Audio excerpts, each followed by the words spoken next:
for your L-O-V-E line. Razy TV sat down with singer-songwriter Eli T in the midst of his big day, rehearsing and performing for Men's Fashion Week 2012.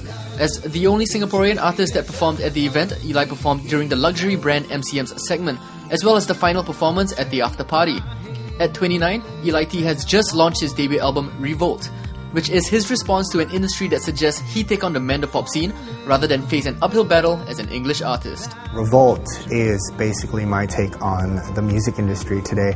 There are songs on there that talk about how I feel like I'm not following the path that is supposed to be followed, because most people think that it would make sense for a Chinese person from Singapore to be in the Chinese market or try to head into that market. And I am really proud to be Chinese. Like, some of my costumes are Chinese inspired, but me as an individual, I am more English, I guess. How do I say this? I'm more gantang. Right? I don't really feel like I should be, or any artist should be boxed into what they are meant to be doing. So as an art form, doing English and doing the kind of sound that I do as well is not your typical Mando beat, or it's not all 4/4 as well. We do strip down the songs and do acoustic versions because as a song it's supposed to hold its own weight, right? The melody, the words and everything are supposed to hold its own weight. But as a soundscape, it's an electropop album. So Revolt is basically me going against most of the stereotypes. I can't beat them all, but that's Revolt. And someone on the street would just say, what a stupid guy, because I mean, you have the look, you have the skill. Why not just make some money? Because at the end of the day, you want to get paid for doing music. It doesn't matter which language you should be singing in.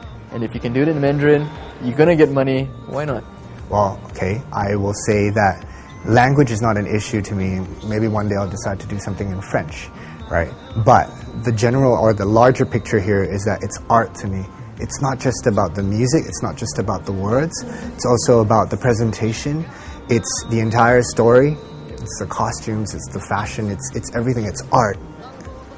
The first single of Revolt is Fallen, an upbeat electropop track with a dark theme of love gone bad. For loving you, I'm falling, falling, falling. From grace, for loving you, I'm falling, falling. Eli weighs in on why he chose Fallen as his first contact with the public. Basically, you're telling everyone that this is the first single. This is what you're gonna judge me on, because people are gonna judge, right? So let's talk about Fallen. What is it about that song that you wanted to release it first? Sometimes there's a little spark of added something that you can't put a finger on, and that is kind of what it is for me. There's just the right amount of melancholy with the right amount of melody to bring that out, and there's the way it's produced with like this hard snare that goes ta. It feels like your chest just caves in a little bit, and that speaks volumes to me. Yeah, so that's why. Some deep stuff right there, man, dude. Wow. Deep stuff, man.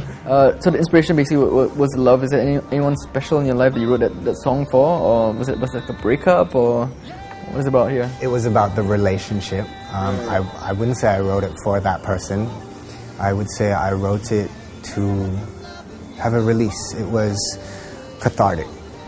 Yeah, and it needed to happen. Like, usually when I write, fragments of songs or melodies come through, and then I type it in my phone, lyrics, soundscapes, and I literally sing it. I'm like, or stuff like that. And yeah, that's how it happens. So it was catharsis.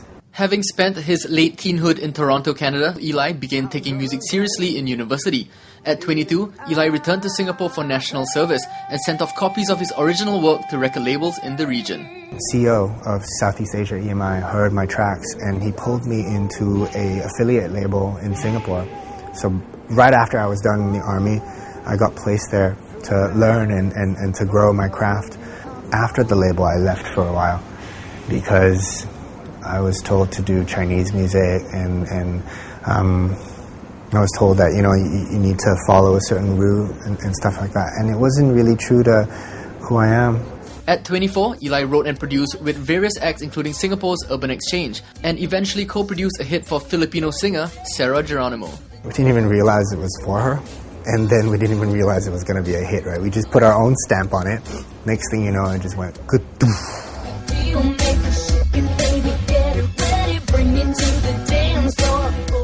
And from that song, she launched a tour, like a record breaker tour. So it was mad insane. Does she still give you props for it, for the big I don't break? think so. Yeah, I mean, who am I? But it doesn't matter. For me, that was a huge milestone in my life, not because it was a hit, but it was the fact that I'm not as crazy as I think I am, you know, because being here in Singapore, sometimes we get knocked down a lot, and for it to be commercially viable elsewhere, to me, it's like, hey, you know, you got to just keep doing what you're doing, and there are people that will appreciate what you do. Within the past year, Eli has acted in the Dick Lee play Beauty Kings, also in a Royston Tan-directed short film, and taken part in Clio magazine's 50 Most Eligible Bachelors competition. But it was with the release of Revolt that Eli T's popularity increased, at least online, with his Facebook page having increased by 15,000 likes, up from 2,000. Admittedly, the support from Singapore is small. Eli has pockets of fans predominantly from Australia, Malaysia, Philippines, South Korea, and Thailand. Naturally, he plans to perform in the Philippines and South Korea. With so many fans out there, we wanted to uncover a little bit of his private life. But Eli wasn't having any of it. But not because it was off limits, but from a lack of one. No, I don't want to talk about my private life because I think that as an artist, like, my focus should be on the art. And actually, truth be told, I don't have a private life right now. I don't have a social life. It's so insane, and it sounds really cliche, and I don't like cliches, but I'm working non-stop. I mean, and that's a good thing. It's a happy problem, right? I mean, show after show and opportunity after opportunity, and I thank God for it every waking moment. So, but there really isn't anything to So what is Eli's favorite color? Or what trait does he want in a partner? He may not want to reveal his personal life, but you still want to know more. Up next, Eli answers the 5 questions.